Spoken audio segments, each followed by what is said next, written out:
kilalanin natin ang mga sikat na LGBT couple sa showbiz. The Philippine Showbiz List presents Pinoy Showbiz LGBT Married Couples. Adrian Lindayag and Michael Di Chiao.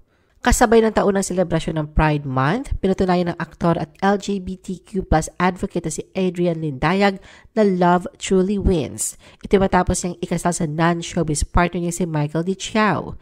Itong June 14, 2025, nang i-post ni Adrian ang litrato nila habang nasa Grand Central Terminal sa New York City. Sa isang panayam, ibinahagi ni Adrian na nagsimula ang kanilang relasyon ni Michael, isang Filipino-American noong 2015. Ayon sa kanya, naging magkapitbahay sila noon sa Pilipinas, kaya doon nagsimula ang kanilang ugnayan. Rosana Roses and Blessy Arias. Sa muling pagkikita matapos ang 27 years, pakiramdam ni Rosana ay tila naiwasan daw ng pagmamahal ni Blessy sa kanya ang lahat ng pagkakamali niya noon. Sa katunayan, siya pa mismo ang nag-propose kay Blessy at 2 beses na nagpakasal. Nika Del Rosario and Justin Peña. Pinatunayan ng singer-songwriter si Nika Del Rosario at ang kanyang partner na si Justin Peña na marriage is happier the second time around. Ang dalawa ay unang ikinasal sa Sydney, Australia noong August 2022.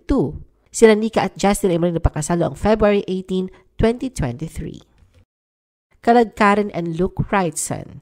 Sa kabila ng breakup rumors na nakalipas na buwan, nanatiling matatag ang relasyon ni Jervy Lee o kaladkaran sa British merchant sailor na si Luke Wrightson. Ang dalawa ay kinasal noong September 8, 2024 o makalipas ang halos 12 taon nilang relasyon bilang magkasintahan. Aiza Sigera and Liza Dino. Isang dekada ng happily married sina Aiza at Liza at aminado ang dalawa na hindi maganda ang pagtanggap ng publiko sa kanilang relasyon nung una. Pero nilabanan nila ito sa pag-alok ni Aiza ng kasal matapos ang 1 taong anibersaryo bilang magkasintahan. Nauna silang ikinasal sa California noong December 8, 2014 at eksaktong 1 buwan ang nakalipas noong January 8, 2015, idinaos sa kanilang symbolic ceremony sa Pilipinas kabilang kanilang mga pamilya at malalapit na mga kaibigan. Agnes Rioma and Pat Lasaten. Taong 2014, unang nasulat ang love story ng Ben and Ben keyboardist na si Pat Lasaten at lead bassist si Agnes Rioma nang ipinakilala sila sa isa't isa ng kanilang common friend. Nagsimula bilang mag-best friend at humantong sa palitan nila ng I do's. Naganap ang pag-iisang dibdib nila Pat at Agnes sa Los Angeles, California noong November 18, 2024. Medwin Marfil and Mark Angeles. Magkaakbay sa kanilang wedding photo kung saan terno sila sa white long sleeves, khaki pants at white shoes. Ang True Faith vocalist na si Medwin Marfil ay ikinasal sa kanyang partner si Mark Angeles noong May 11, 2024 sa Rockaway Beach, Pacifica, California. Tulad ng ibang love story na puno ng sorpresa, parehong hindi inasahan nila Medwin at Mark ang pagkakabuo ng sa kanila. Katunayan silang dalawa ay batchmates noong high school, ngunit hindi nagtagpo ang kanilang mga landas. Makaraan ng ilang taon, nag-organisa ang kanilang batch ng isang reunion kung saan ang bandang True Faith ni Medwin ay inibitahan upang mag-perform. At sa reunion na ito, unang nagkakilala ng lubusan sina Medwin at Mark. Ate Glo and Mr. Hampshire. Si Rene Facunla o Ate Glo na sikat na impersonator ng dating Pangulong Gloria Macapagal Arroyo ay natagpuan din ang kanyang forever matapos manirahan nilang sandali sa UK sa katauhan ng British husband na tinutukoy sa publiko bilang Mr. Hampshire. Pagkatapos ng 18 buwang pagkikipag-date, nagpa siya silang magpakasal noong July 2, 2016 sa London. Narca Bico and VJ Capule. Ang singer-actor si Narca Bico ay kinasal sa kanyang partner si VJ Capule noong August 19, 2017 sa Guadalupe, California. Ilang taon din ang long-distance relationship ng dalawa. Nagtatrabaho bilang celebrity si Nar sa Pilipinas, samantalang naninirahan naman si VJ sa Los Angeles. Team Yap and Javi Martinez. Noong January 19, 2017, habang ipinagdiriwang ni Tim ang kanyang 40th birthday, sa isang Miss Universe team na party sa Manila House, nagulat ang lahat na mag-propose siya sa event producer na si Javier Martinez. At bago magpalit ng taon noong December 25 o mismong Christmas Day, nagpakasal ang dalawa sa isang intimate na ceremony sa New York. At noong January 3, 2023, muling ikinasal sina Tim at Javi sa isang romantic ceremony sa Amanpulo, Palawan. Francis Libiran and Christian Mark Jacobs. Going strong ang marriage ng kilalang fashion designer na si Francis Libiran sa foreigner businessman husband nitong si Christian Mark Jacobs.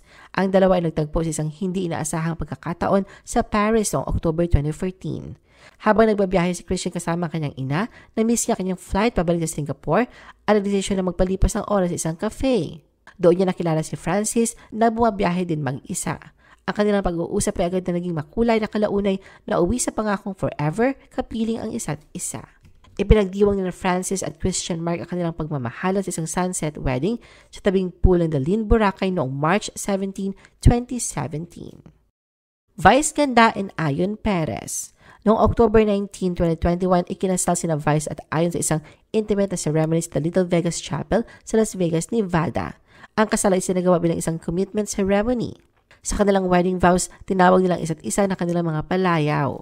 Pero bago ang kanilang kasal, February 21, 2020 pa, nagpropose si Ayon kay Vice sa isang pribadong okasyon. Monique Wilson and Rosana Abueva. Noong June 12, 2015, ikinasal ang stage and film actress turned activist na si Monique Wilson sa kanyang domestic partner at Singapore-based Filipina bank executive na si Rosana Abueva sa London. Taong 2012, nang ihayag ni Monique sa publiko ang kanyang sexualidad, pati na ang relasyon nila ni Rosana. 17 years na nagsasama bilang civil partners ang dalawa at pinalalim pa nilang commitment sa isa't isa nang mapagdesisyon nilang magpakasal. John Santos and Wes Stewart. Magdadalawang dekada ng kasal ang actor-comedian na si John Santos sa kanyang Italian-American husband na si Wes Stewart. Naganap ang pag-iisang dibdib ng dalawa noong August 24, 2005 sa Toronto, Ontario. Ikinuwento ni John na noong una, walang ideya si Wes kung ano ang kanyang trabaho. Dahil dito nag-research si Wes sa internet para makilala siya ng mas mabuti. Nakakatuwa raw para kay John na nagustuhan at tinanggap siya ni Wes kahit hindi pa nito alam na siya ay isang artista. At lalo pa noong nalaman nito ang kakaibang aspeto ng kanyang buhay at karera, kabilang na pag-uwi niya nakakostume bilang FBR o Imelda Marcos. Sinon Loresca and British husband. Marami nag-aakalang single pa at handang makipag-date ang binansagang catwalk king. Ngunit lingid sa kaalaman ng marami, may isang tao na parang nakabihag ng kanyang puso.